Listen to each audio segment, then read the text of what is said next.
So, here we go. I'd like to direct everyone to my website, if you're not already there, listening through the Flash Player plug-in through the site.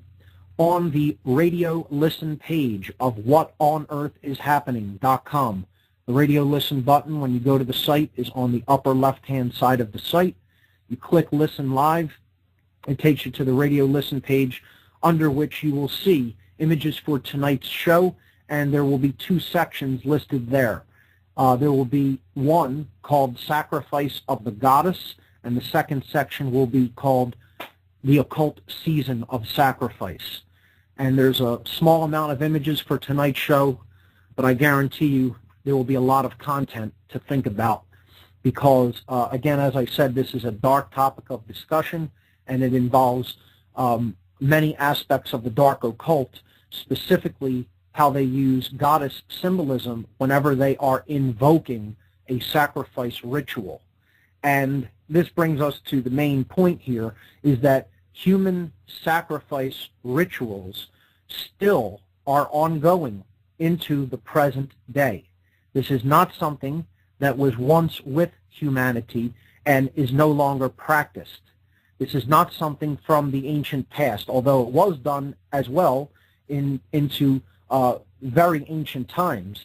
It has stayed with us up through the current day, and I know to many who are unstudied in the occult and who may really look at the world from a traditional scientific left brain worldview, and one in the traditional political left-right paradigm, or one of traditional education. That sounds ludicrous. That sounds like something that could not possibly be, or could not possibly be occurring in our world. And I assure you that it is.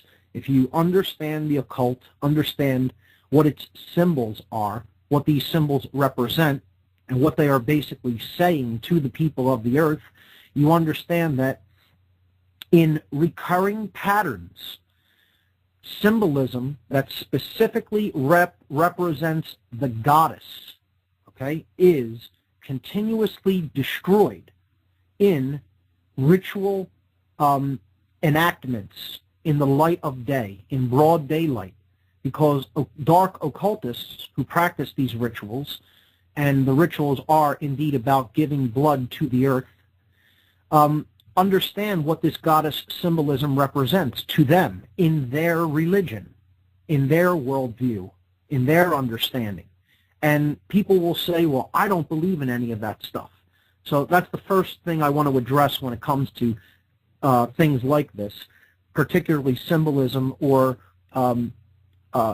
traditions of any kind. People will immediately respond, well, that's not my beliefs. That's someone else's beliefs. And I've said it before on this show, and I'll continue to repeat it.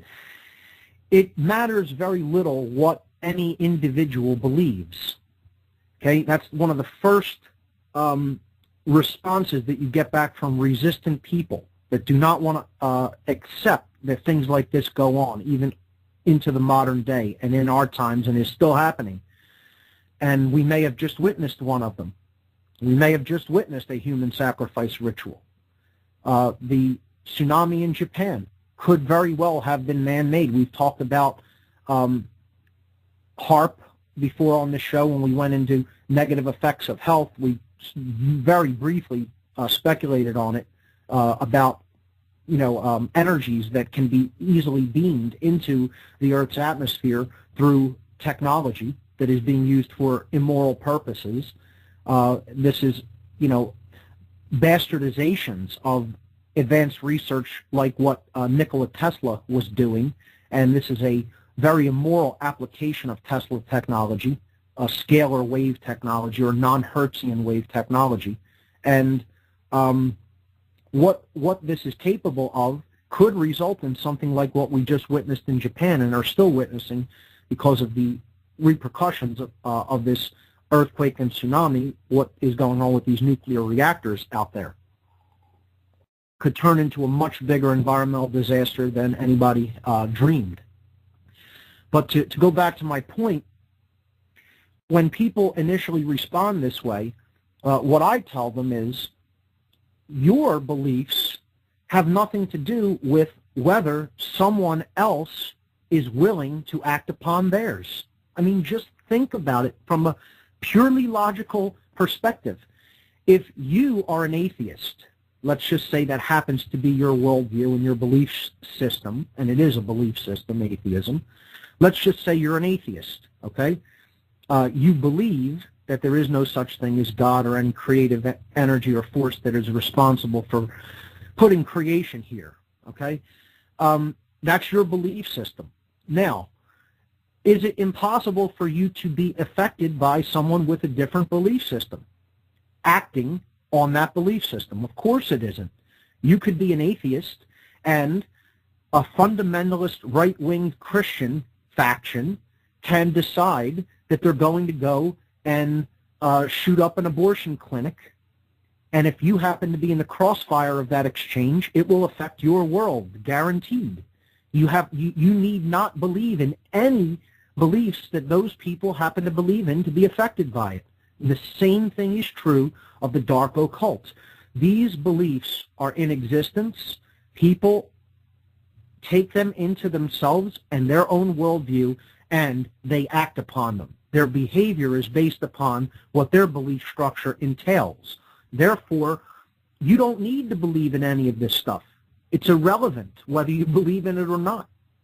The fact is, I'm simply trying to make people aware that there are people who hold these belief systems. They do exist in this world, and they are the kind of psychopathic individuals who have the developed will to act upon these beliefs in very definitive and extremely evil ways. And that's the point people need to keep in mind. People who don't want to accept this, who are resistant, who exist in cognitive dissonance about some of the stuff that's going on, actually believe that other people are making judgments and enacting behavior that is constrained by the same level of morality or conscience that they are constrained by. And that's not the case. There are people out there who basically have no conscience, and killing thousands of people is nothing to them. It's irrelevant. These are irrelevant lives if they're in the way of the plan that they're trying to put forward. So to take out any number of people, if they're standing in the way of an agenda, is absolutely, there's no thought behind it whatsoever. It's, yeah, do it. Why even wait? And the whole attitude that people have of, oh, they wouldn't do that, the people you're talking about wouldn't do that, is completely naive. It's based in total naivete, because what they're really thinking in the back of their own mind is that I wouldn't do that. In other words, from the perspective of the person thinking about whether these acts could be done, they're thinking, I would never do such a thing. And that's the fundamental mistake that they're making. They're assuming that everyone else is constrained by the same level of understanding of morality or conscience that they are constrained by. And that's a big mistake, because, like I said, there are people out there who basically don't have a conscience and would do anything to get what they want to get, regardless of how many lives it affects or destroys.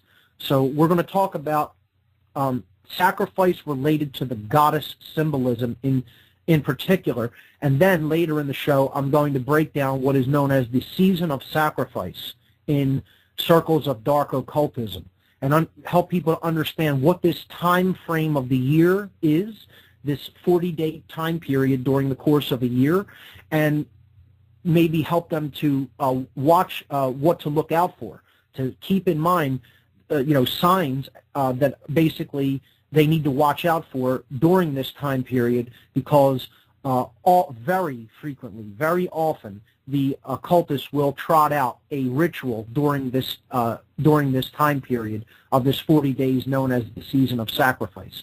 So last week I started talking about the sacrifice of the goddess and how this symbolism is used when sacrifice rituals are invoked.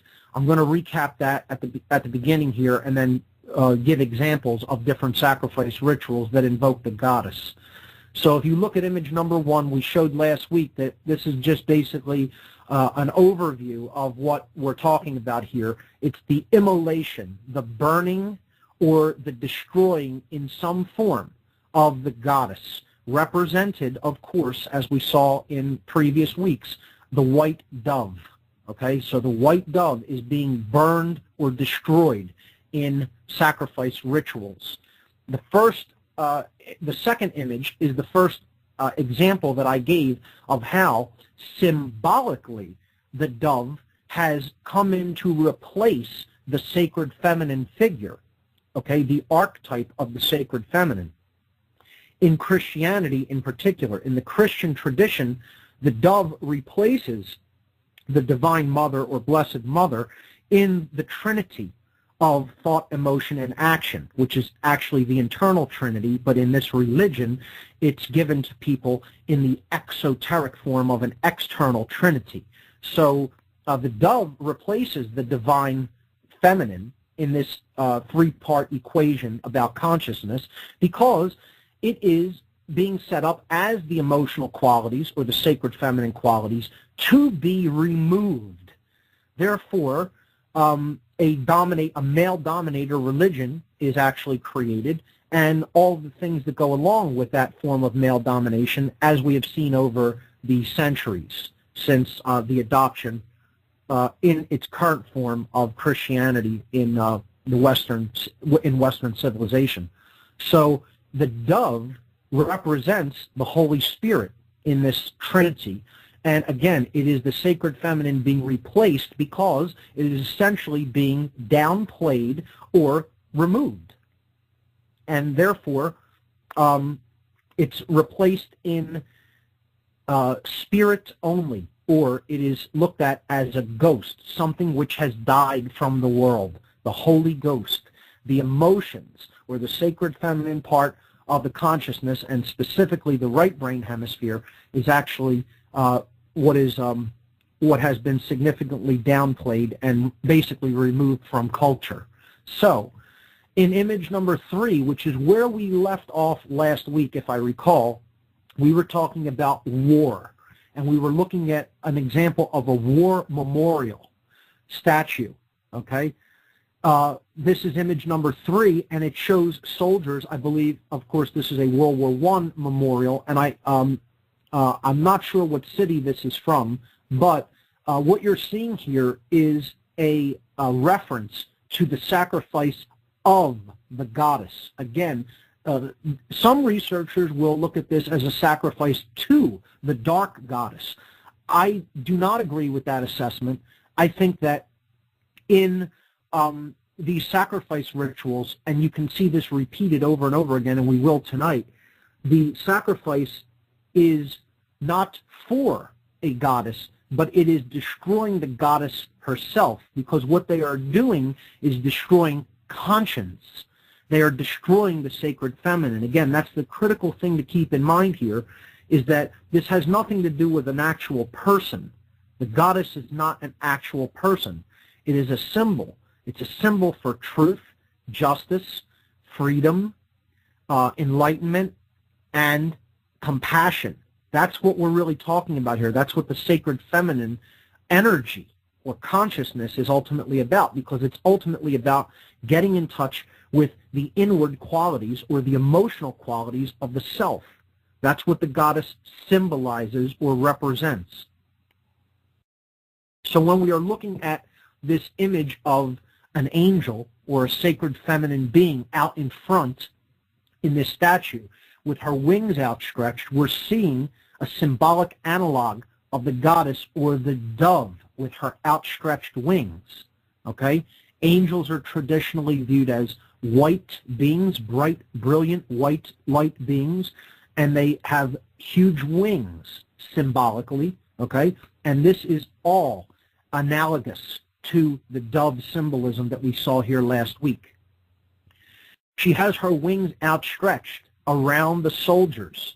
Now, the word soldier we can break down in green language, and I've done this a little bit on the show in the past, but alchemical language or word plays tell us a lot. And the occult loves wordplay. They love it, especially the dark occult. They relish wordplay. They like telling people something in a way that is actually derogatory or abusive or in a mock sense, in a pure form of mockery.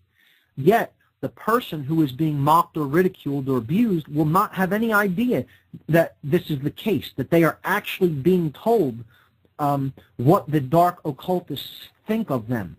And you can understand how ancient this form of psychopathy and dark occultism has been with us, because it has indeed been with us for as long as languages have been with us, and since they have been invented, and perhaps even predate that time period. Okay? This is ancient. It's ancient. It's not anything new. For people that think that this is something new now that's going on, go back and do more research to understand how ancient really human enslavement is, and tyranny of all kinds is. It's nothing that's new. It's very ancient. So we look at how words are put together and what they're actually saying to the people that they refer to. Okay, we'll be talking about this a lot in the future. And as a matter of fact, my topic at the Free Your Mind conference is on occult mockery. That's what my presentation is going to be entitled, Occult Mockery. So this is a form of it. And they're telling soldiers that essentially they are soul dyers. And we can look at that in a number of different ways. Soul, the first part of the word soldier, okay, is S-O-L. S-O-L is the name for our sun, the sun, okay, the light of the world, okay? Soul, S-O-L, the scientific name for the sun, okay? It also represents phonetically the word soul, S-O-U-L, okay? It also represents the word S-O-L-E, soul, as in one, meaning what's being destroyed is the light. What's being destroyed is the actual soul of the individual, their spirit, which is what the sacrifice of the goddess is all about. And what's being destroyed is their unity consciousness, because they are being set upon other people. It's us versus them. Not only that, but they are doing things that they themselves often believe are not morally right. Yet they have been conditioned to believe that it's necessary to do them. Therefore, they are destroying the unity of their own consciousness through going against, through their actions, what they actually believe to know to be right. So they're going against, their actions are being turned against their own thoughts and emotions. Therefore, they become a being that is basically divided within. Their consciousness itself is divided amongst their own selves, meaning they are not a soul. They are not one within. They are divided. And this word, as I said before on previous podcasts, in the Hebrew tradition is called Satan. This is where we get the word Satan from in Christian tradition. Satan means the adversary, the one who opposes. It means the opposition. It means the one who rips apart from within, the internal adversarial force. So this is the dark side of conscience. This is the destroyer of conscience. Okay, in the equation, when you see symbolically represented conscience by an angel on the right shoulder and a devil on the left shoulder, the Satan force is that devil. It is that beast. Okay, it's that demon that is inwardly existing. It's the dark voice in our mind. Okay, that tells us go against what you know to be true. Go against your feelings. Do this even though you know that it's wrong.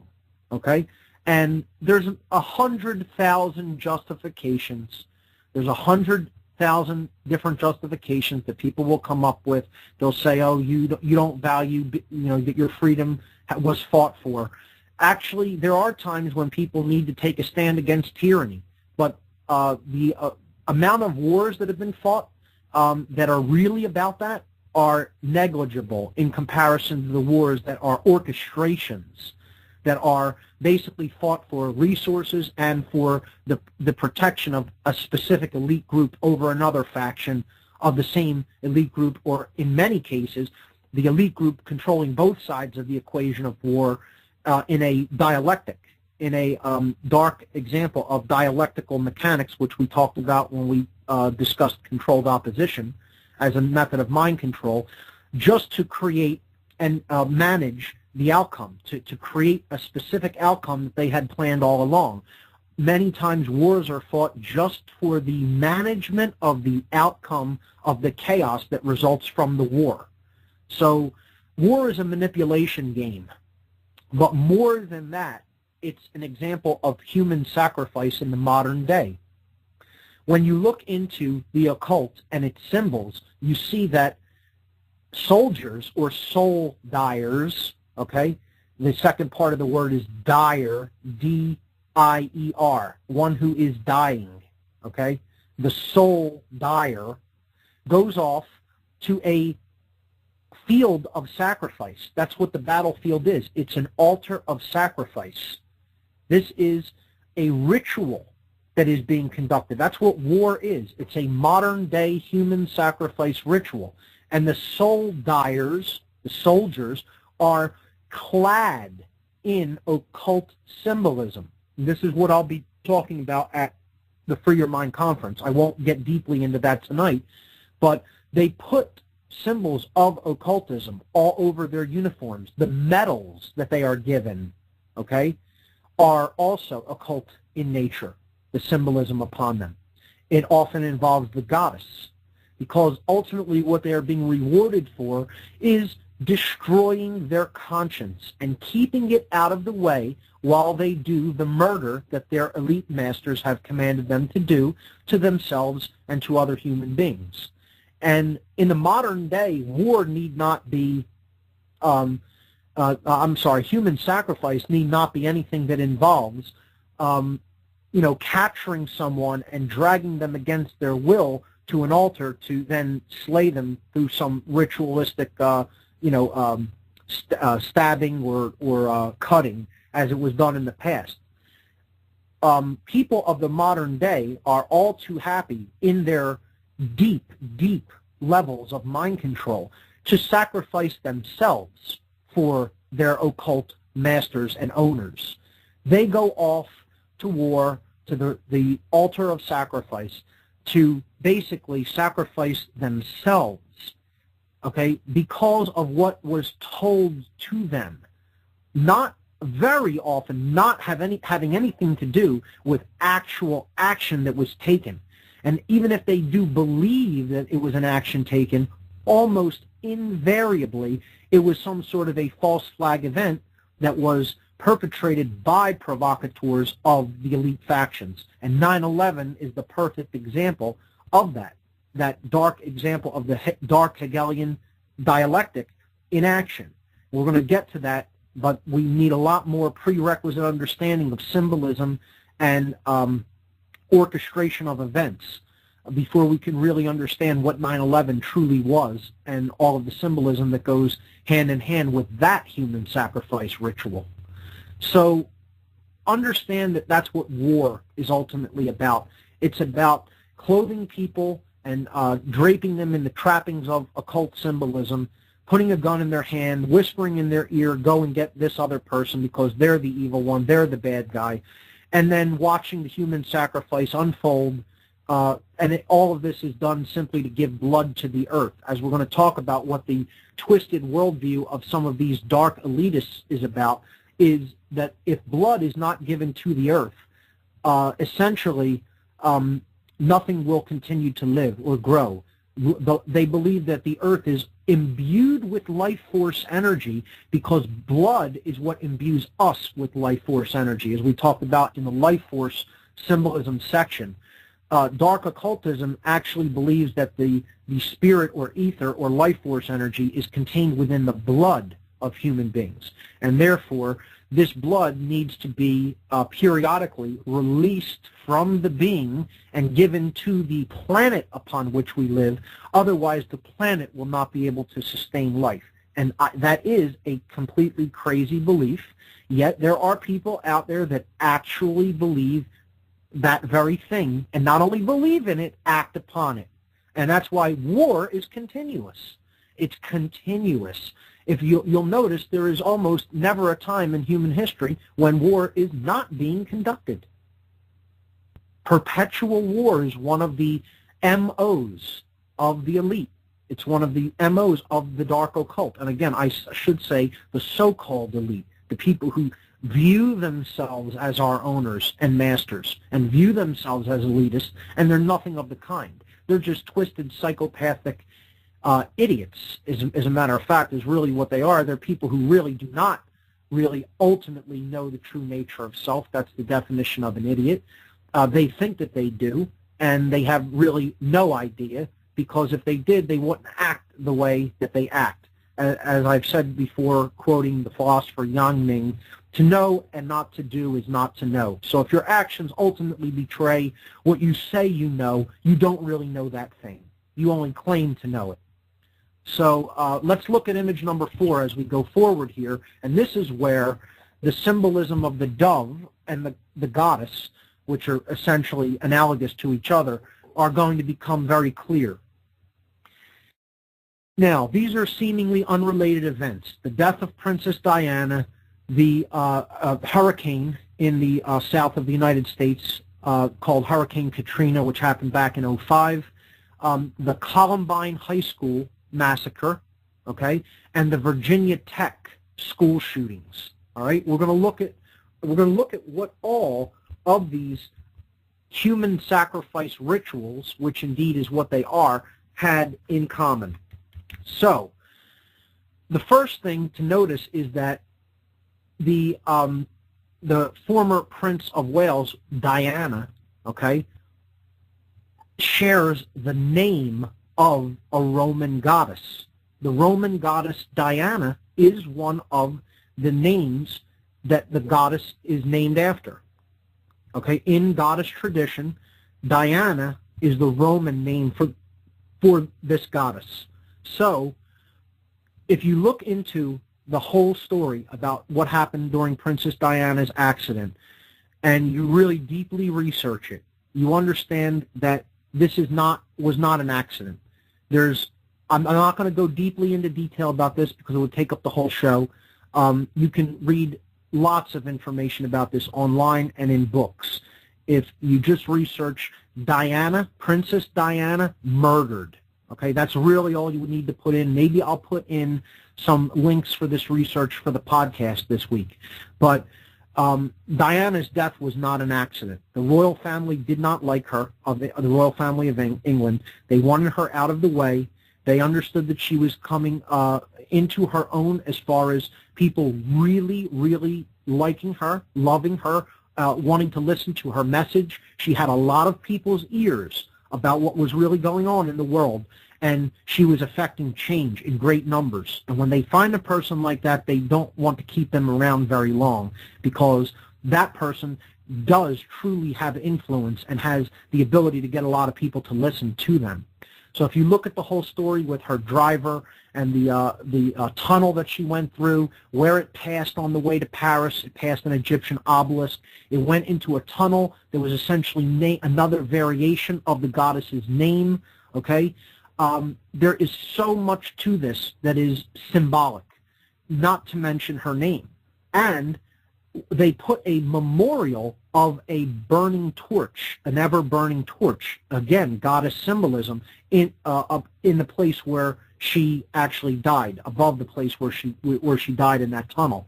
All of this adds up to the fact that Diana's so-called accident, which led to her death, and also she was left there untreated. We don't really know what went on during the time after the accident and when so-called help arrived, because, oh, coincidence of coincidences, all of the cameras that normally watch that strip of highway in Paris were all malfunctioning simultaneously. That's just incredible how that works, that there was no visual record available because the cameras, which normally record everything, were suddenly malfunctioning on that day.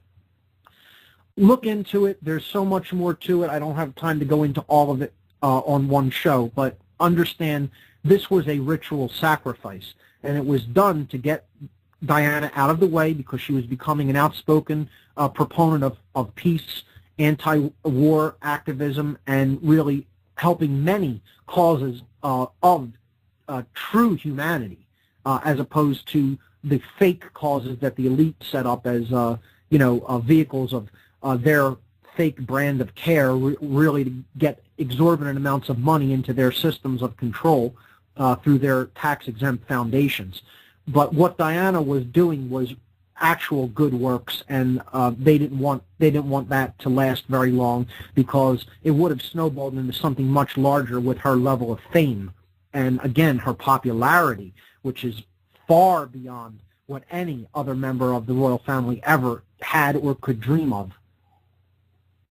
So they decided to basically take her out in a ritual sacrifice element, which also may have involved Manchurian Candidate-style mind control programming of the driver. If you look into this deeply, you'll understand that this is not something that is just being speculated about. There's a lot of research to back this up, and I'll probably post some links and documents for further investigation in the podcast section with this show. So the key thing to keep in mind here is that this is the sacrifice of a goddess. Again, she's a sacred feminine figure that is developing true care. She is named after the goddess, and she is ritually murdered. Okay? The second example is where you will see symbolism used in form, okay, or in this case in architecture, and this comes up over and over again. Architectural symbolism is something that we are going to cover when we come back to symbolism after a few weeks. I'm going to be covering Freemasonry next because that's a prerequisite to understanding talismanic symbolism, or symbolism that is used on money. So we'll be looking at that after we look at Freemasonry. Then we'll be returning to looking at architectural symbolism, because only understanding Masonic symbolism and some talismanic symbolism can we understand how symbolism works when it is used in architecture. And this is actually one of the more effective modes of symbolism because it's always in place. It's always having an effect simply by nature of the form and the resonant energy that the form is outputting. Now, again, that's also a concept that many people will find difficult to grasp or to accept, but form in and of itself is a form of energy. Shape, okay, archetype, the way something is built, the lines or curves that it has an effect on the subconscious mind. And then that's brought forward into the conscious mind through behavior, okay?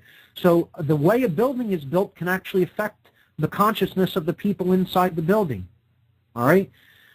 The function of the building is often related to the form of the building, okay? And the form of the building is often used or chosen in relation to specific events, all right? And we will definitely see that when we look at 9/11, because the symbolism of those buildings relates very deeply to occult traditions of many kinds. And we'll be looking at that when we talk about the 9/11 ritual in future weeks. But for now, let's look at the Superdome of New Orleans. This was the place where emergency management officials told people who had nowhere else to go in the vicinity of New Orleans when Hurricane Katrina was striking to go, to wait out the hurricane. And as we saw in the aftermath, FEMA did not immediately come in and attempt to help these individuals. They basically left them there for the better portion of a week without supplies, without medication, without clean water, without proper sanitation, in this breast-shaped building, okay? So this is the feminine dome. And this was an attempted human sacrifice ritual. And if you'll notice also, it was also perpetrated upon a population that was largely African American. and other minorities. Okay? The dark occultists also are extraordinarily racist, very racist. They always attack people of non-Nordic persuasion or non-white-skinned, okay, light-haired. This is the whole idea of what Hitler had in mind. He wanted to try to breed out so-called impurities in the genes because he believed that the true Aryan people or the Nordic people were directly descended from an ancient race of supermen, which may have been extraterrestrial. You don't hear much about that in the research regarding the Nazi occult beliefs, but indeed that's what Hitler believed, and that people of darker-skinned and haired persuasions of any nationality or country of origin ultimately needed to go away, and that was going to be Hitler's function. It was going to be one of his functions in bringing his brave new world order into being. And, you know, as I've said before, if you think that the Nazis lost World War II, you're also very naive. The Nazis didn't lose anything. Germany may have lost World War II, but the Nazis went underground, and they continued their ideological agenda from covert persuasions. And that's still being waged today, and indeed that's really who this war of information is being fought against. It's being fought against people who absolutely are Nazis in their heart, and they still hold Nazi beliefs. And that includes extreme forms of racism. And, you know, as we talked about, that's purely, they try to perpetuate that to their cattle that they want to herd and control, okay? So they try to get as many other people to be racist so that they'll turn against each other in this divide and conquer strategy, which we talked about in Methods of Mind Control previously on this show, so that people will become weaker because they'll be fighting amongst themselves. And essentially, they really accomplished that to a large extent in the ritual of Hurricane Katrina by setting the classes against each other in many ways. Rich people had an opportunity to get out, or people who at least had the means to get out of that city during the warnings that were given, left, and many people who were poor and did not have the actual means or the transportation capabilities were left in the affected region and left to fend for themselves. You know, to me, if anything, if emergency management facilitators are here to do anything, it's to try to adapt to something that they know is coming and get people out of the area quickly. They didn't do that. They failed to do that. As a matter of fact, they didn't fail to do it. They deliberately did that. They wanted to leave as many people of ethnic descent and of lower class status as far as money goes in that region because they knew exactly what was coming. And they wanted as many people as possible to die or be extremely weakened by what was to come. And in doing so, the place that they knew the most disease would breed would be in a confined location. Okay? So they told people to gather together where they knew resources would run out very quickly, where they knew that it would be very difficult to get a fresh line of supplies to, and where they knew sanitation, the sanitary conditions would degrade extremely quickly. Okay? And you can just look at some videos or pictures of what the Superdome looked like, and you'll understand what I mean if you haven't already seen those pictures. Okay? The Superdome itself is shaped like a breast. Okay? It is shaped like a sacred feminine symbol. Okay? The breast, which is a symbol of nurturing and motherhood and care. Okay? This was another example of a human sacrifice ritual, and also possibly something that involves scalar weaponry. I can only speculate to that. Maybe it is a natural occurrence, but we can look into things like other hurricanes happening during 9/11. People don't know there was a giant hurricane, I think it was a Category 4, off the coast of New York City during 9/11, during the morning of, that quickly dissipated thereafter. Hurricane Erin, if you look that up, you'll see it off the coast of New York right around 9/11, 2001. And this also could go hand in hand with some theories that people have speculated about a more exotic nature of possible weaponry used in the 9/11 event. And I'm, researching into that myself.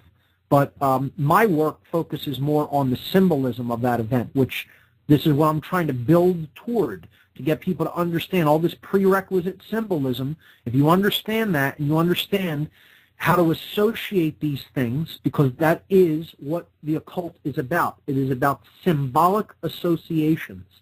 And occultists always work through symbolic associations. All right? And people who say, oh, you can't associate these two things, that form of left brain thinking, all right? I'm not saying that logical, reasonable left brain thinking isn't very important, but you're not going to understand this language of symbolism if that's the only way that you think. Unless you put the analogous symbolism together in a way that is holistic and it associates ideas, you're not going to understand how these occultists think. It doesn't matter how you want to think. I'm trying to put you into the mindset of these psychopathic people. This is how they think. That's the main point. If you're going to pull one main point away from this, understand that. I'm trying to teach how they think, not how I think, okay? I understand their symbols because I've studied them.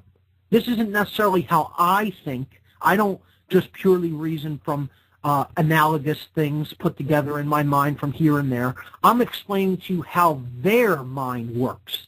That's what you have to know. To know how to defeat the enemy, you have to know how the enemy's mind works. So that's what I'm endeavoring to do here. Okay? So understand that the Superdome is a sacred feminine symbol. They put as many people of poor and ethnic persuasion into the Superdome and essentially cut them off from supplies. Okay? There was no influx of supplies, and the sanitary conditions degraded very quickly so that these people would be stuck there without a line of help. And that's indeed what happened. And, many people died, but it did not succeed to the point where that the elites who really had this sacrifice in mind wanted it. I would look at it as a semi-failed human sacrifice ritual, or a largely failed one, because people did eventually get in there and get the necessary supplies to the people that were cut off at the Superdome and get them out of that affected area. So I would say that it was definitely an intended human sacrifice ritual, all right? And it has the sacred feminine symbolism deeply associated with it.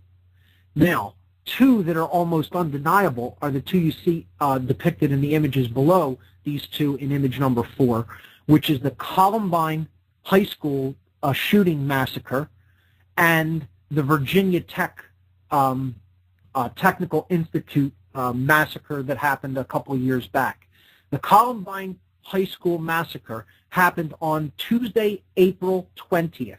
Now, we're right smack in the middle of the season that I'm going to be talking about in the second hour of the show, called the Season of Sacrifice, okay? The second thing that you'll notice is, specifically, it happened on April 20th, which is another very significant occult day, okay? April 20th is the birthday of Adolf Hitler.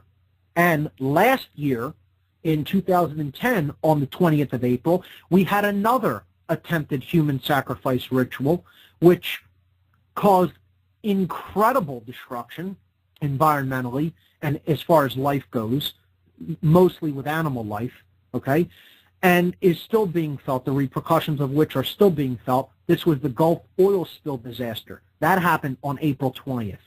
Now, you could keep arguing these are coincidences, that things just happen on these dates. You'll also see the date of the 11th incurred over and over again.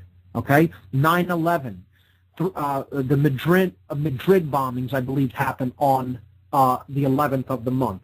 Okay, just the other day on 3/11, and I didn't specifically come out and say it, but I said we're going to probably need to watch in the second hour of the show for events such as this coming up soon, and it came even before I expected it.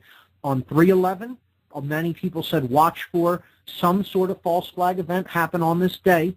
On 3/11, you have the Japan earthquake and tsunami and the subsequent nuclear disaster that's unfolding before our eyes right now. Okay, so to go back to Columbine, look at the name of the school where this was done. Columbine High School. It is named after Columbia, or Kaloum, the dove. The name of the high school where this happened on April 20th, 1999, okay, was Columbine High School, and that is named after the goddess herself. Two students, Eric Harris and Dylan Klebold, came in and basically assassinated students and a teacher. They killed 12 students and 1 teacher. Okay, and that's a symbolic number, 12 plus 1, 13. All right, the sun and the 12 houses of the zodiac invoked during this ritual. These children were on psychotropic medications.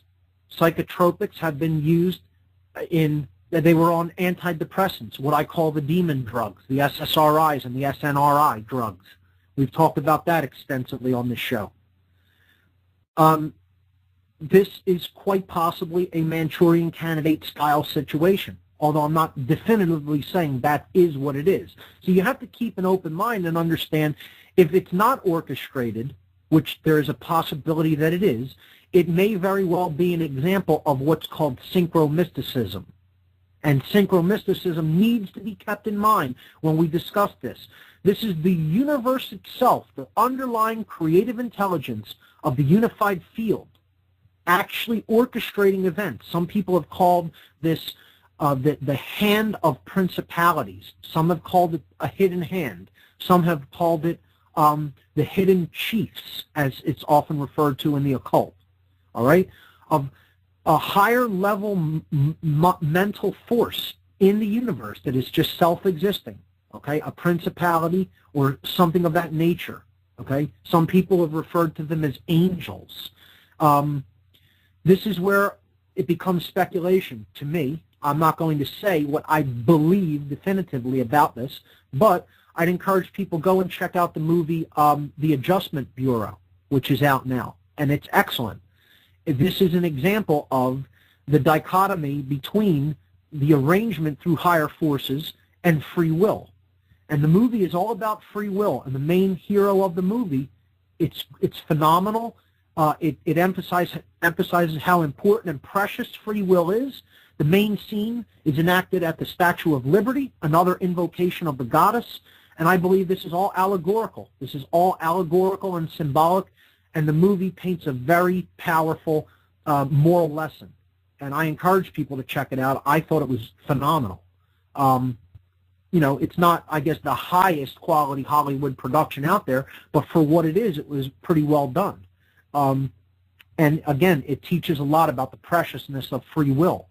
Now, in synchromysticism, this higher level intelligence that is just inherent to creation, orchestrates events to try to reach us with a message that is nonverbal, that is unspoken, that simply has to do with patterns that we must become conscious enough to see and interpret for their meaning. And I have to throw that out there as a possibility for what these rituals indeed represent. I do believe that they're more likely orchestrated. I lean toward that, but I keep an open mind that it may be synchromysticism as well. One example I think was clearly an orchestration was the Virginia Tech shooting, okay? And the Virginia Tech massacre happened within the season of sacrifice, which I'm going to lay out what that is very shortly when we go to Oracle Broadcasting. This happened on Monday, April 16th, 2007. right in the middle of the season of sacrifice. Okay? It happened on a Monday as well. Okay? This is Monday and Tuesday are days where they really like to bring these events forward. Okay? Not always, but very often. I would also say Friday is a day when they bring them out as well, because Tuesday is an invocation to the god of war, Mars. It's Mars's day. 9/11 was done on a Tuesday. Okay? The Columbine High School on a Tuesday. Monday is the goddess's day. It's the moon's day associated with the goddess. Friday is Freya's day, the Norse goddess. Okay? So it's another invocation to the goddess. In French, it's Vendredi, which is Venus's day. All right? So here we have another name of the goddess. The goddess is often referred to as the Virgin. Okay? The mother of Jesus is the Virgin Queen. Okay? The Blessed Mother, Mary, the Virgin. This happened in Virginia Tech. Okay? Named after the Virgin. We've talked about Washington, D.C., named after Columb, the dove, Columbia. Okay, another example of the goddess, and it sits in between Maryland and Virginia, two states named after the goddess, because this symbol that was supposed to be about the seat of care, okay, has actually become the seat of male domination in this country. The Washington, D.C., the District of Columbia. And it is actually turned from a sacred feminine symbol of the breasted dome with the goddess Columbia, or freedom, atop it, supposedly representing Congress, which is coming together of male and female forces. Instead, it has basically become a rape. It has become a sacred, or not a sacred, but a demented form of masculine control, of male dominator consciousness, that is raping the sacred feminine, okay, between the two states of Maryland and Virginia. All right? We have to understand this is planned. This is an accident. Okay? Not even that is not synchromysticism. People named the capital of this country after the goddess. They named those states and put it in between those two states after the goddess. That's a deliberate effort. And I believe Virginia Tech was also a form of Manchurian candidate mind control. If you look at the individual who carried that out, Seng Hui Cho, he killed 32 individuals and then turned the gun on himself for a total of 33. So here's another symbolic number of killings. In Columbine, it was 13 people. In Virginia Tech, named after the Virgin, it was 33 individuals, symbolic of the 33 degrees of officially known Freemasonry. So look at these as a pattern. Take them as a pattern together. Understand the dates when they happen, all right? The final one that we're going to talk about is the Columbia Space Shuttle disaster. Okay, again, named after the goddess.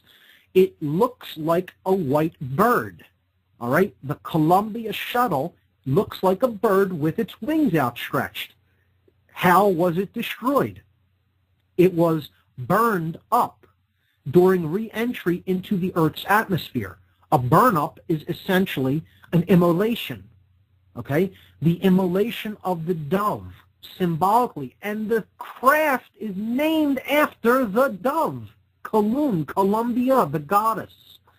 How many individuals in the crew were aboard that lost their lives during this human sacrifice ritual? Well, that was 7 individuals as part of the mission crew. Those 7 individuals were 5 male and 2 female. And as we talked about, the gods of the sky that are what the astrotheological traditions are patterned after, and what the chakras represent, okay? The 7 objects that can be seen with the naked eye from Earth is the Sun, the Moon, Mercury, Venus, Mars, Jupiter, and Saturn. The 7 gods of the ancient world and the astrotheological traditions.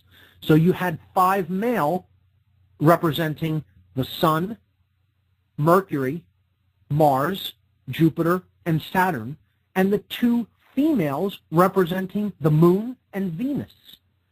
Is this coincidental? Is this synchromistic? I personally don't think so. I think that's the crew that they chose to do this upon, because it was 5 men and 2 women.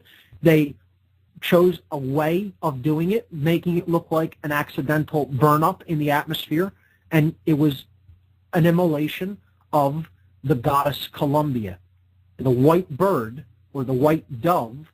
And this, to me, is a clear example, understanding this pattern of human sacrifice symbolism related to the goddess and the goddess tradition. And what they are essentially doing over and over again through this form of ritual is immolating or murdering or destroying the goddess. It's a symbolic killing of the sacred feminine, which is really the way out of the mess that we're in, is getting in touch with that force. I just looked it up here. The Madrid bombing in Spain happened on March 11th as well. That's the tsunami was on the anniversary of that. So again, we have the date, the 11th. It comes up over and over again. It's about being conscious enough to understand the pattern. That's what we're getting at here.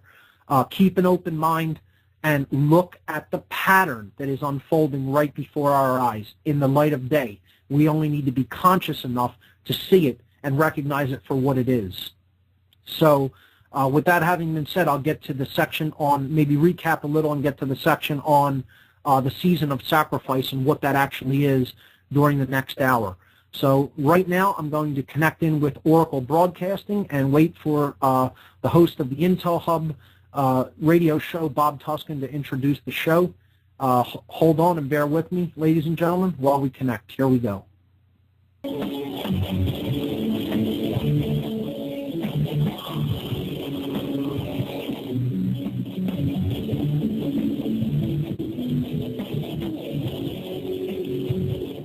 What on earth is happening, folks? Bob Tuscan, T-U-S-K-I-N.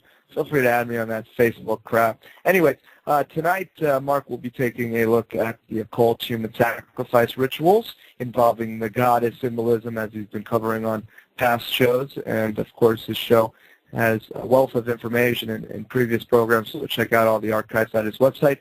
What on earth is happening? We bring to you on the Intel Hub radio show every Tuesday evening for the second hour of the program. What on earth is happening with Mark Passio, and we always kick it off with his introduction, and let's see if I can pull that up. Where did it go? I think my program crashed, and I forgot all about it, so we might have to skip the introduction tonight, Mark. Let's see here. I just love the sound of it, though. Let's see if I can play it in the next 2 seconds. If not, we'll jump right into what on earth is happening with Mark Passio, who is standing by with us, ready to go. Let's see. Can you hear this? I hope you can. Can you hear that? Maybe not. Hey Bob, right, I have it queued up here. I can launch into it. Here we go. All right, let's start with your intro music. You play it on your end, and I apologize about the glitch there, and we'll jump right into it. Wait a minute. That's what it's all about. Here we go. This is what it's all about. Oh, no, Mark. Skip the music. It's not meant to be. Mark, sorry about that, Bob. I tried to patch it through, but it looks like I'm having a little bit of audio problems on that chat. It's not meant to be tonight, and that's quite all right. Not everything has to be perfect. Let's jump into it, though. What in the world is happening? Here's your host, Mark Passio. Bob, thanks so much. So, welcome, Oracle Broadcasting listeners. You're listening to What on Earth is Happening. I'm your host, Mark Passio. This is the segment of the Intel Hub radio show that I host every Tuesday evening at 9 p.m. Thanks, Bob, for that introduction. In the last hour, we were talking about a very dark topic of discussion, which we're going to continue in this hour. We were talking about modern-day human sacrifice rituals that are conducted by dark occultists and what their system of beliefs are that lead to this form of behavior. And we were looking at examples in the modern day of sacrifice rituals, what I believe were sacrifice rituals, that involve the invocation of the goddess symbolism that we looked at last week, and actually in the last couple of weeks. And it is a destruction of the goddess symbol, because that is ultimately what dark occultists and dominators of any type really want to destroy. They want to destroy the sacred feminine within consciousness.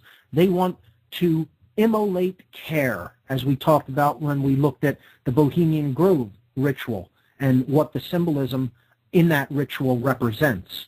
So if you've been listening to this segment, you'll follow the tapestry here, and it is indeed a tapestry. If you haven't, I encourage everyone to go up to my website at whatonearthishappening.com and look at the podcast section there. You can follow it back from the time I started this show about a year ago and catch up to date, and the tapestry is woven throughout those 50 weeks of shows that I've been doing. So, with that having been said, what I want to do, actually at the top of this hour for all of the Oracle listeners, is just announce the Free Your Mind Conference. This is a conference that's coming up here in Philadelphia that I am a co-host and organizer for, and this is racing toward us and coming up in early April. Free Your Mind is a conference on consciousness, mind control, and the occult, and it's scheduled for April 9th and 10th in Philadelphia. That's Saturday, April 9th, and Sunday, April 10th. The location is Ruba Hall. Ruba Hall is at 414 Green Street here in Philadelphia, and the doors will be opening at 9 a.m. The speakers will begin at 10 a.m. on both days. Admission price is only $20 per day if you get your tickets in advance by visiting the website. If you get them at the door, the tickets are $30 per day, per person. Free Your Mind is a two-day conference for April 9th and 10th, 2011 in Philadelphia, featuring multiple speakers and diverse educational materials for the purpose of raising public awareness of the critically important topics of mass mind control techniques, the covert and subversive influences upon consciousness and behavior, trauma-based and ritualized abuse, and the practical mental and emotional healing methodologies available for those affected by these devices. We have 16 phenomenal speakers lined up for this unique event, including Aaron McCollum, Alfred Weber, Andrew Basiago, Bob Tuscan, Farah Yurdozu, Freeman Fly, Jan Irvin, John Nicholson, Joseph Mara, Larkin Rose, Laura Eisenhower, Mark Matika, myself, Mark Passio, Michael Kelly, Paul Marco, and Suzanne Taylor. We'll also be having an exclusive Philadelphia screening of Suzanne Taylor's great documentary film, What on Earth? Inside the Crop Circle Mystery, at the end of the day on Saturday evening. And on Sunday evening, we will be having a panel discussion and Q&A session with whatever speakers happen to be remaining at the conference at the end of the day and want to take part in the panel discussion. So I encourage listeners on Oracle to please check out the Free Your Mind Conference. If it's something you feel you can attend, we would love to have you at the event. For more information, go to the conference website at www.freeyourmindconference.com. Free Your Mind Conference coming up April 9th and 10th here in the city of Philadelphia. So let me go forward back into the topic. And what we were talking about at the end of the last hour was goddess symbolism being invoked in human sacrifice rituals. We talked about war as being a human sacrifice ritual. Okay? We talked about the removal of the sacred feminine from the so-called Holy Trinity. Okay? Being replaced with the symbol of the dove as the Holy Spirit. But instead, the Divine Mother of that equation has been removed or taken away or relegated to the status of a ghost, the Holy Ghost. The Spirit has been removed. It's been killed from the world. Okay? We looked at the death of Princess Diana, also named after one of the goddess incarnations known as Diana in the Roman tradition. Diana was the goddess. Okay? We looked at the sacred feminine breast as a symbol The symbol of the breast itself, or the dome, a domed building, often used to invoke the sacred feminine. And we see how that is subverted in Washington, D.C. It is dwarfed by the obelisk, or the phallic symbol of the Washington Monument, okay? In the example that I gave as a human sacrifice ritual, we looked at the Superdome in New Orleans, shaped like the sacred feminine breast, where thousands of people were herded into that building who were unable to leave that affected area during Katrina back in 2005. And they were left there without food, without medical supplies, in horrendous sanitary conditions, and FEMA largely did nothing about it for almost an entire week. So we saw two other examples invoking the goddess's name. Columbine High School. We'll talk about that more, Mark, on the other side of the break. Folks, we're coming up. You're listening to the Intel Hub Radio with Mark Passio and What on Earth is Happening.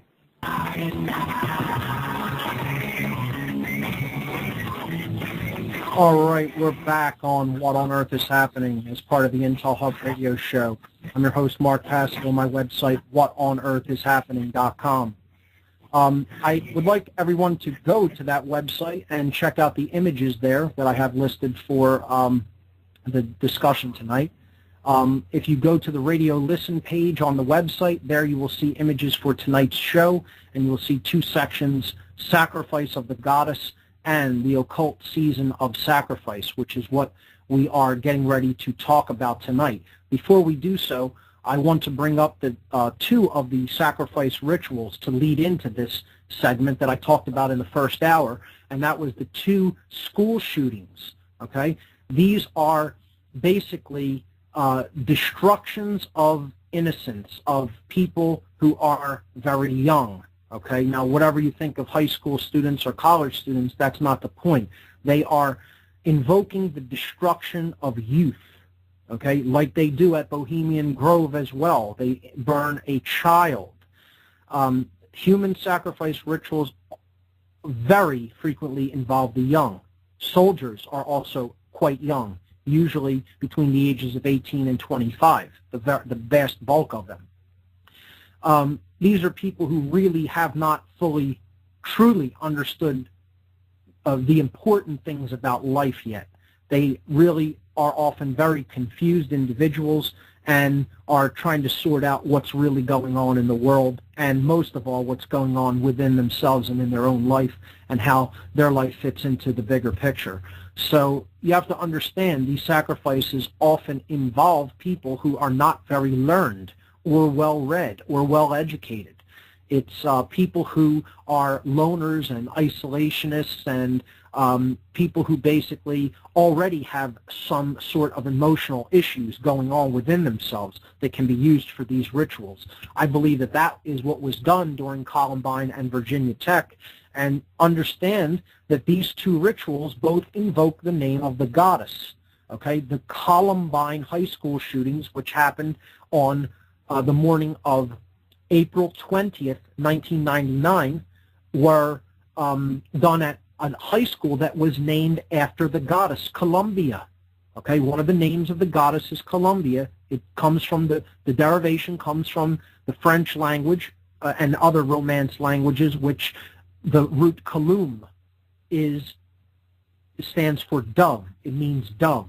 Okay, so the goddess symbolism of the dove here is being invoked at Columbine High School.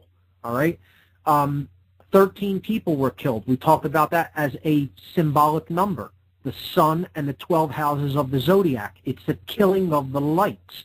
Okay, again, the light is also associated with the sacred feminine because the illuminated torch is one of the goddess's symbols, as we saw when we looked at the Statue of Liberty and Columbia in general, the symbolism for the goddess and the dove. Okay, Virginia Tech also happened within this time period that I'm about to talk about.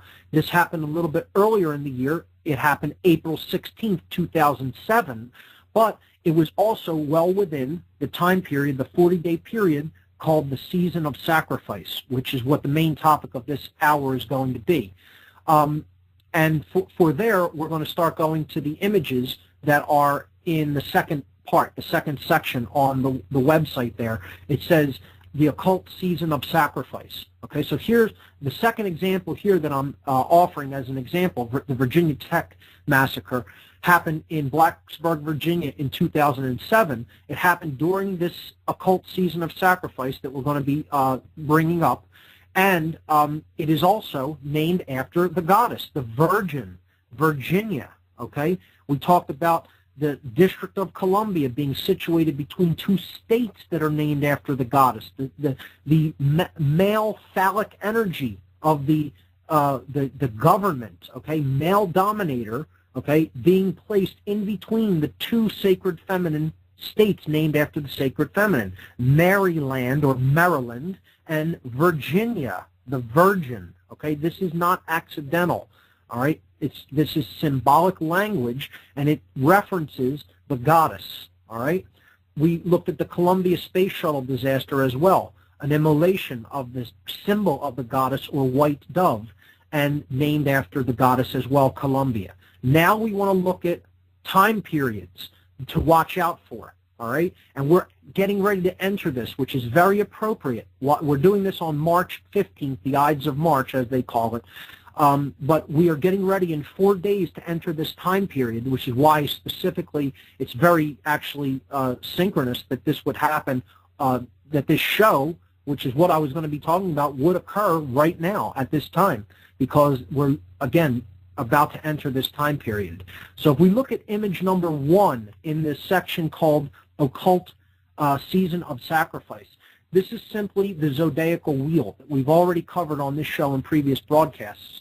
And it shows you the quartering of the zodiac that the ancients did to basically show the path of the sun during the course of the year, and how the sun was essentially the giver and bringer of life, the thing that basically made all life possible on the earth, okay, and to show when the seasons of the sun's vibrance and high points are during the course of the year, to know when to plant and when to harvest, because then in the darker time of the year, which we call the autumn and winter, crops do not grow very well, and basically that's a season of death.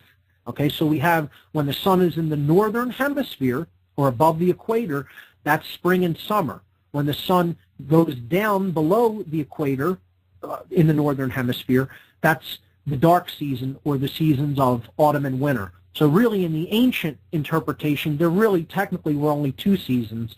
We create a more subtle quartering with the quartering the zodiac through the summer and winter solstices, and the spring and the autumn equinoxes. So you can see that cross, that equal-armed cross that is vertically and horizontally oriented, is created by the solstices and the equinoxes. That's the equinoxes are the time when the sun is right at the equator with relation to the earth. It does not make any angle with respect to the earth's equator. Okay, and what drives this angle is the tilt of the earth with respect to its orbit around the sun. That's what creates our seasons. We talked about this in the astrotheology section many weeks back. The 4 seasons then basically create the spring, the summer, the autumn, and winter, and we have the favored season being the season when the sun is above the equator, being halved by the summer solstice line. Okay, so that creates spring there in the first part of that, coming up above the horizon, above the equator mark, the 0-degree point, and then before it sets below that point, it passes through its high point, the summer solstice, and into the season of summer.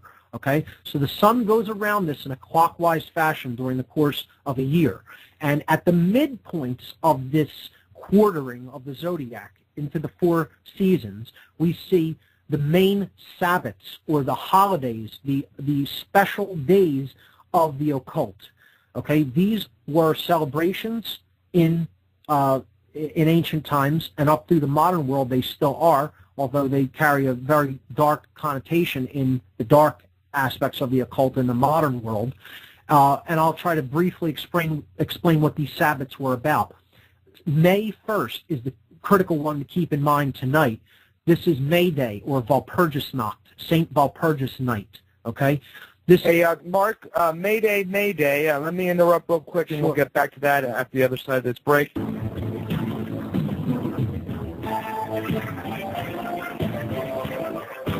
All right, ladies and gentlemen, we're back on the What on Earth is Happening segment as part of the Intel Hub radio show here on Oracle Broadcasting. We were talking about the occult season of sacrifice, and I'm attempting to basically get to the explanation of what that is and how it is invoked and what to watch out for coming up in the next 40-day period starting on March 19th.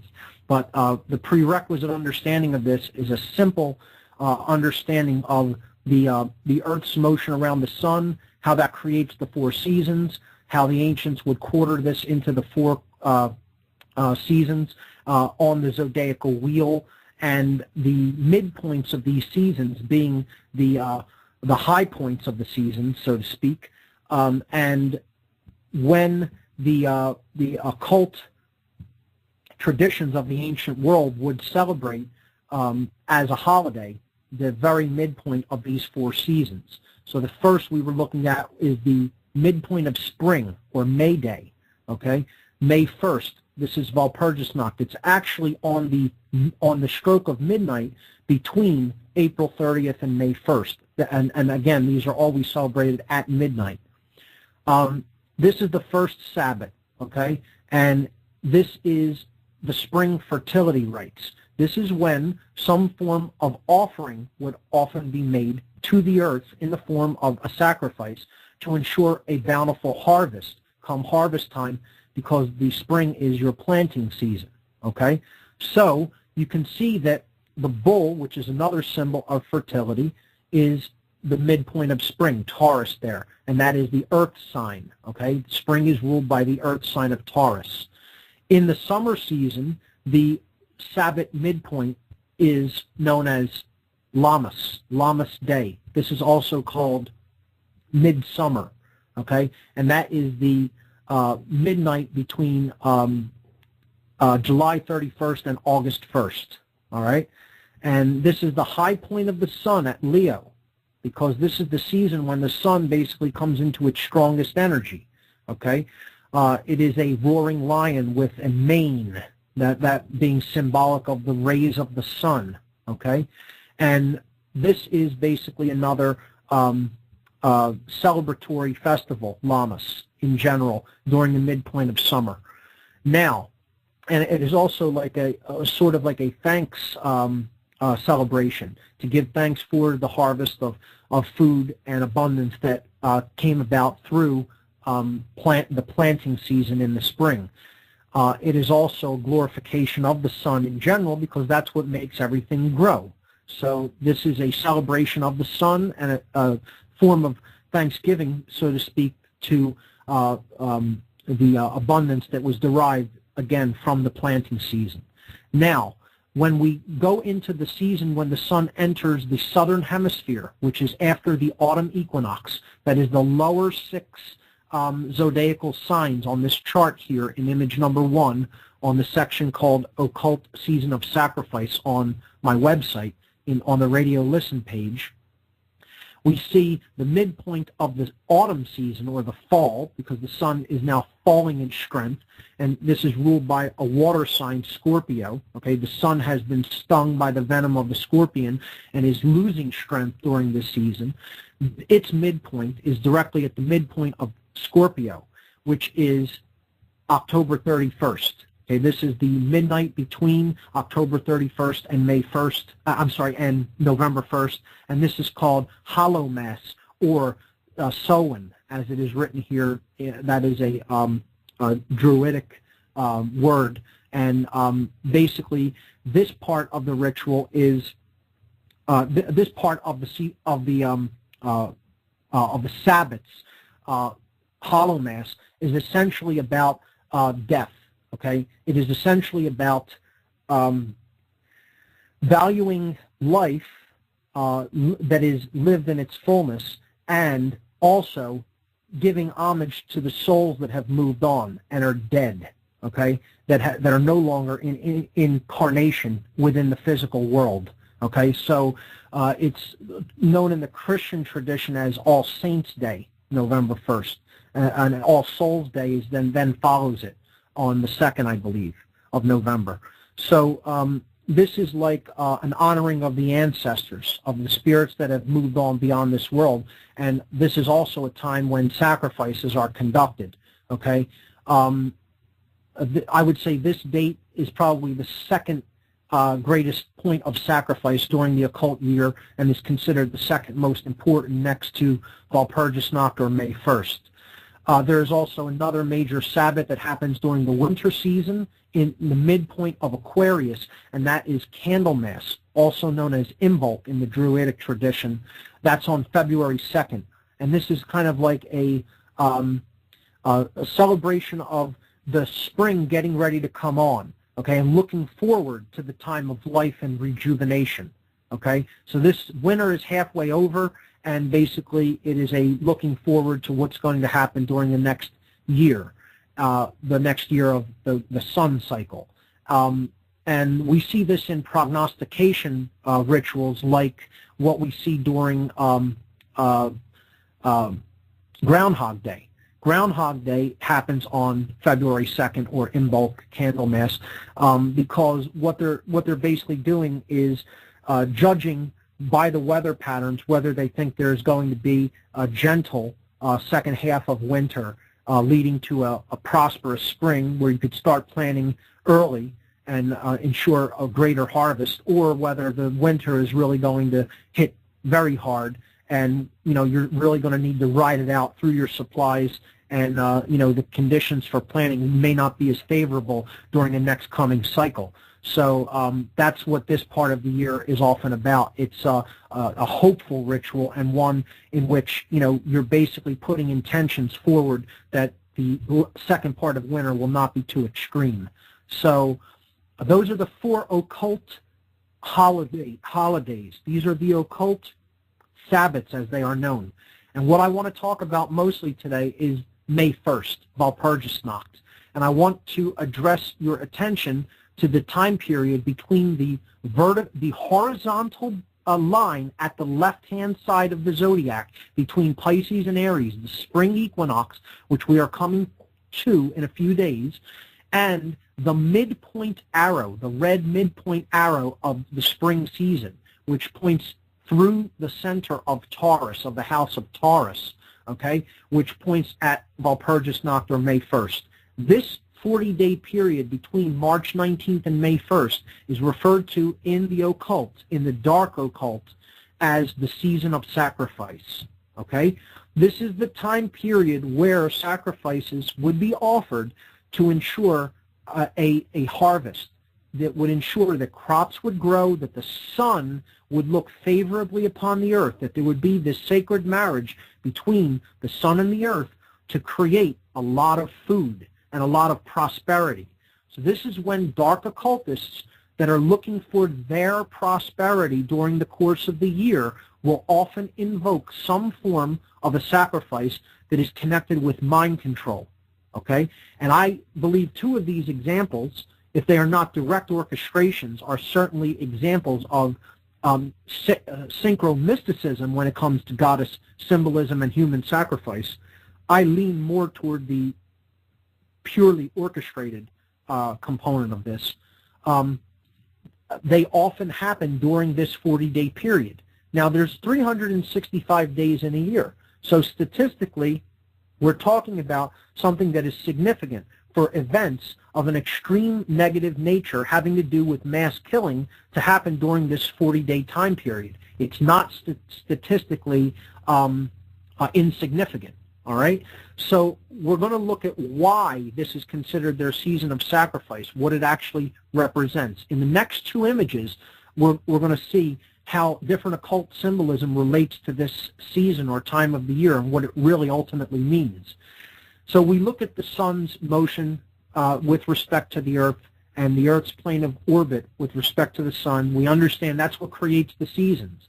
In the second image, which is image number 2 in the section called Season of Sacrifice, we see the solstices and the equator. okay? So this is another way of looking at the sun's motion. It just keeps going up and down along that line. It goes from the middle point to the top, then back to the middle, then to the bottom, and that's basically how the sun progresses during the course of the year with respect to the angles that it makes with the Earth's equator. The top line is the summer solstice, and that is when the sun is at a 23.5 degree northern angle at the Tropic of Cancer.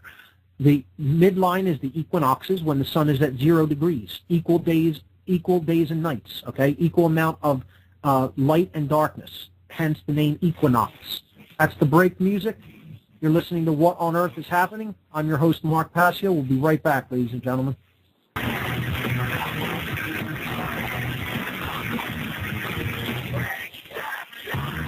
Smashing tyranny is what we do right here on What on Earth is Happening and on the Intel Hub radio show right here on Oracle Broadcasting. So we were talking about the occult season of sacrifice before the break. This is the last segment for tonight. We have 2 images left to make our way through. We were talking about why this is considered the season of sacrifice to the dark occultist, because it is all ultimately about the killing of the light. It is about the killing of the goddess as well, the bringer of the light, okay, who bears the light into existence, as we saw with goddess symbolism representing the divine sacred feminine force that ultimately is about our emotional qualities that bring forward to the light of day true reason and true understanding, and then true moral action in the world. So in the image number 2 in the season of sacrifice section, we see the zodiacal wheel depicted in a form with the sun upon it, and the midpoint of that image, the midline, okay, the equatorial line, okay, that depicts when the sun is at 0 degrees with respect to the Earth's equator. This is the points that we refer to during the course of the year as the equinoxes, equal day and night. Okay, equinox means equal night in Latin. So these 2 points, the sun makes no angle with respect to the Earth. Okay, so you get an equal amount of day and night. All right. This is what we're coming up to on March 20th of this year. Okay, March 19th is a big date in the occult as well, okay, and it's specifically because it is the eve, usually, of the equinox, the spring equinox, when the sun is at the equator point, at exactly 0 degrees. Now, this lower 6 houses of the zodiac, okay, in the lower portion of the zodiacal circle, is referred to as the tomb of the sun. Okay, it is referred to as the sun's grave, coffin, or tomb, because this is the time when the sun is in, of the year, during these 6 months, that the sun is in the southern hemisphere, and the northern hemisphere is not favored by the capabilities of the sun, by the growing capability. It is not favored by the warmth of the sun, okay, or the energy that the sun outputs to basically bring life to whichever hemisphere it is in. Hence, when it is in the southern hemisphere, the northern hemisphere is experiencing its death season, okay? Things do not grow. When it is in the northern hemisphere, there is a rejuvenation of the earth, and crops then do grow, okay? So, on the second right-hand side of this image, we see the date March 22nd. This is when the season of sacrifice comes into being. And symbolically, this date represents something to dark occultists. This is because it actually breaks the equatorial line. The whole disk of the sun is not at the equator anymore, okay? It actually comes up above the imaginary line that defines the equator, the sun's disk, okay, as you can see visually depicted there.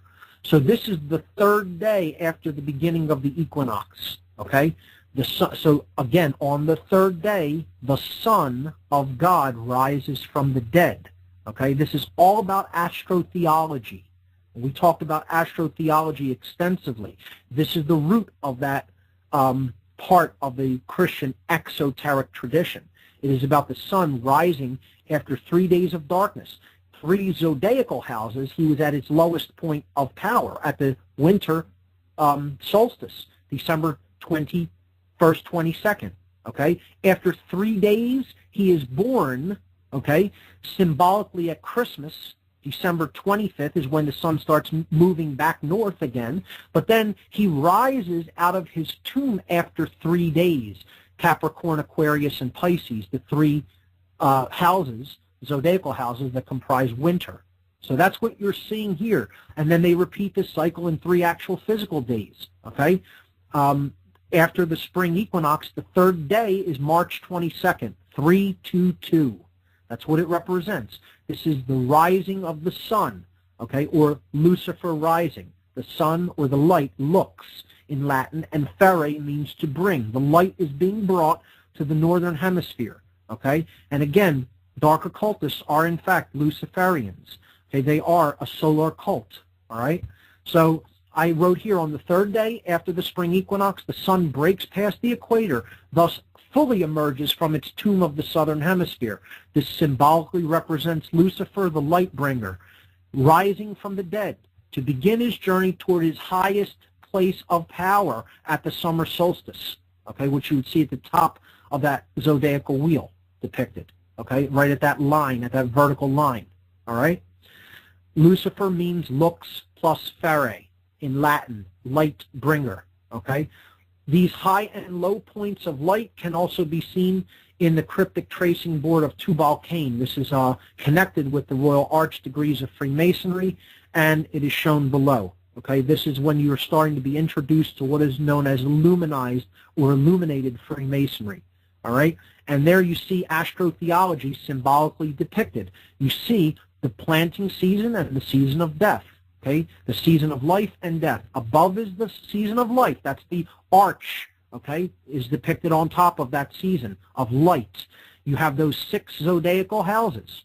And then below is the season of death, there with the sarcophagus below and the light streaming down into it from above, depicting that we symbolically need to get out of our spiritual death and come to the light. But as you see at the top, the world is kind of in ruins or disarray, because that is what enlightenment is about. It's coming to enough awareness or light to understand how much the world is certainly in disarray and disorder and chaos.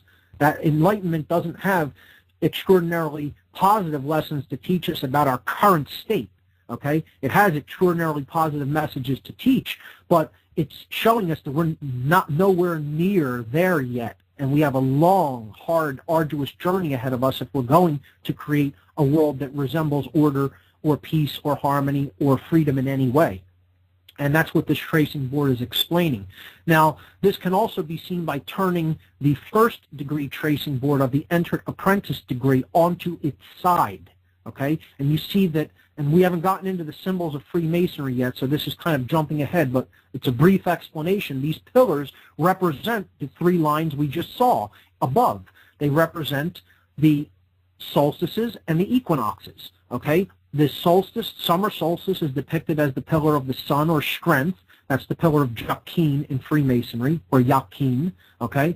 And that's when the sun is at its highest point of power. That pillar represents the Tropic of Cancer, 23.5 degrees north of the Earth. The Earth is symbolically depicted as the floor of the house, because we have to stop identifying with base consciousness and earth-bound, ego-bound consciousness. And we have to start to understand the consciousness of the gods, okay, or the consciousness of higher beings, depicted there by the sun, the moon, and the all-seeing eye.